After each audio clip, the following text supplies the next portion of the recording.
I think he was a good student in Kamusinga. Your Excellency, amongst us, we also have public servants who are also friends of the friends. We have Jane Imbunya. Please just stand and be acknowledged. We have Susan Mangeni. Thank you. We have, I think Beatrice Nyangala is, yes, she's here. Boniface Makoha, PS. Thank you. We have Mr. Joe Busiaga, Chief of Staff in my office. We have the Director of Public Prosecution, Renson Ngonga. We have Professor Stanley Hainga, Chairman of Kaimosi University. Mr. Leonard Shimaka, KRA. Mrs. Agnes Odhiambo, former Controller of Budget. Madam Connie Lusweti. Professor Kibisu Kabatesi, Mr. Kelvin Lunani, the Vice Chair of, National Vice Chair of UDA, Senior Counsel Dan Ameo. Thank you. And I know there are so many other senior public officials who are here. Please accept that we appreciate your being here. Now, Your Excellency, in 1947,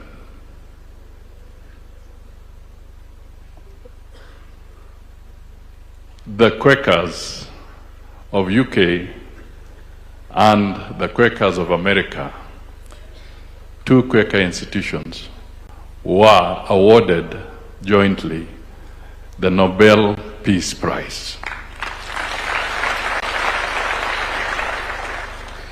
In 1947, you Quakers got the Nobel Peace Prize. Why did you get it? You got it because you distinguished yourselves to come out and help victims of conflict, of war, people who had suffered, who had been displaced, who had lost their lives, loved ones. You Quakers stood out and helped the victims of conflict in 1947.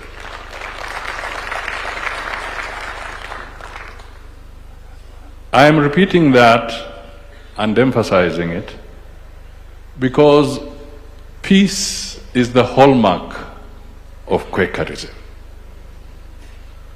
It is the anchor of Quakerism. It is why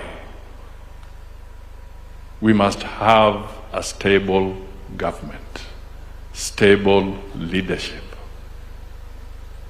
sound policies, strong democracy, functioning institutions. And that, Mr. President, is why we are here as Quakers, to affirm our values and what we stand for.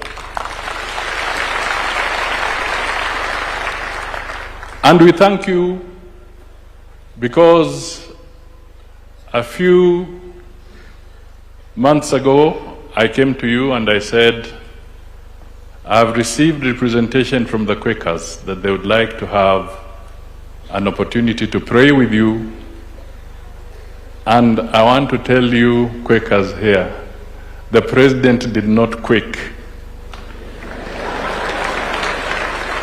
He immediately said, I am ready to have a moment with the Quakers. And he allowed us to join him today. So we stand here, Your Excellency, to show solidarity with what you are doing for this country, working to improve the well-being and welfare of millions of Kenyans. The second issue I just want to bring out is that when we go home as Quakers, we must constantly ask ourselves, what is the economic value of peace? Or alternatively, what is the economic value of war and conflict? It is the same question, both sides of the same coin. The economic value of peace or the economic value of war.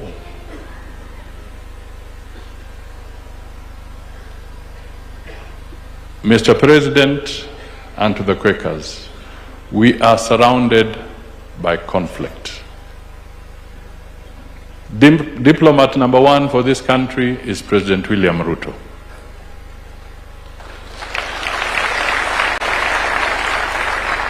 He is involved in a lot of mediation, a lot of conflict resolution.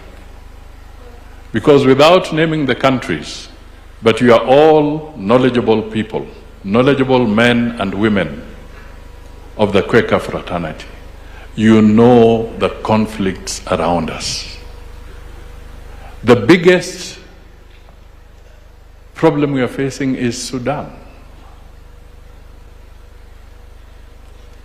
Almost 25 million people have been displaced. Millions are dead. Children are not going to school. They are not feeding. They have no clean water. The capital has been reduced to rubble. We have the others. We are now dealing with the Middle East crisis. The Middle East crisis, it may seem far, but it is affecting your home because the cost of fuel has gone up.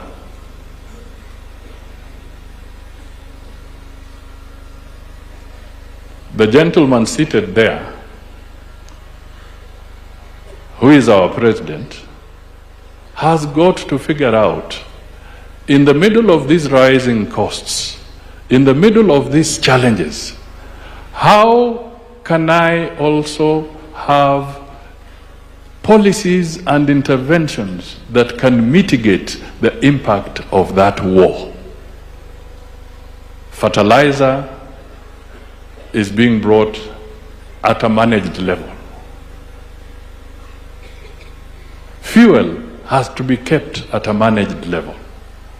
But the war is not over. They are still fighting. The Strait of Hormuz, the Strait of Mandeb, all are being zinanyongwa. So the impact is going to be there. It calls for leadership, it calls for stability, it calls for planning. That is where President Ruto gives us direction.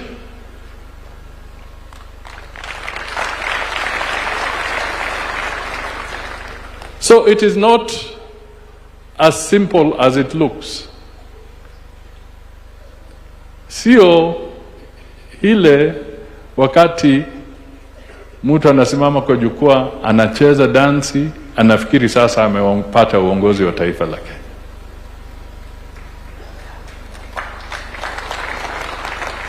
It is deeper. And you Quakers know it. You know it.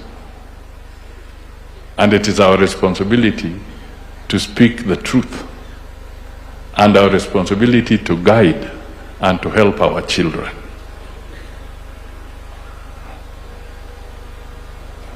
Finally, just on that point, and then nimwalike President ili atuzungumzia. It is dangerous to give leadership and responsibility to an individual, be it a man or a woman, who is driven by vengefulness, vindictiveness, bitterness. Mtu kama huyo, do not give leadership. Shall I repeat? Shall I repeat? Shall I quake?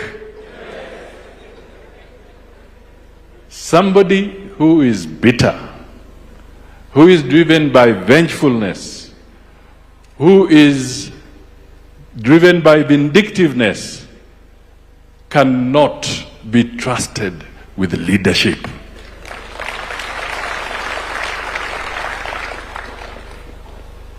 We must stand firm as a nation and know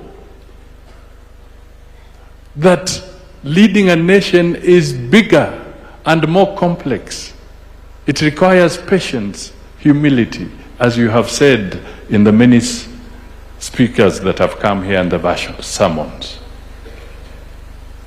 We must not change or give our sovereignty, our right, our sovereign right, our sovereign responsibility, and then reduce it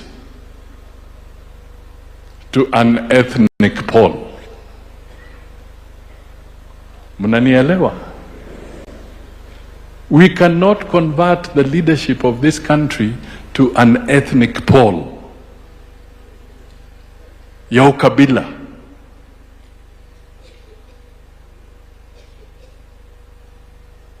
It cannot be. The leadership of this nation is not about ethnic polling. It's not about tribalism. It is about safeguarding the lives of all the 55, 56 million people in Kenya. And that is the responsibility that we bestowed on President William Ruto through the ballot. And there shall be peaceful elections in Kenya. Don't be cheated. Kenya has maintained democratic principles, and President Ruto will uphold those rights for all Kenyans. And he's your friend. Yeye ni mfriends.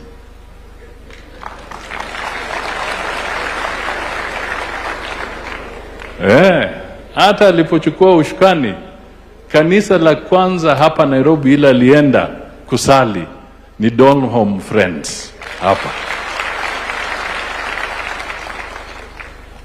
Alienda kwa kanisa la marafiki. Kwa hivyo yeye ni rafiki wa marafiki. Yeye ni wenu.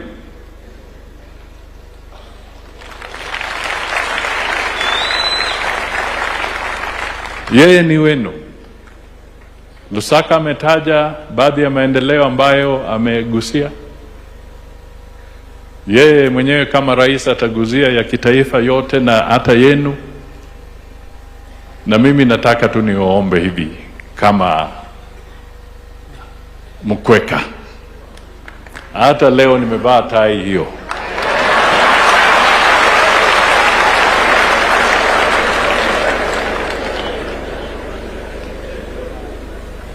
Tusimame na yeye ama tusisimame na yeye?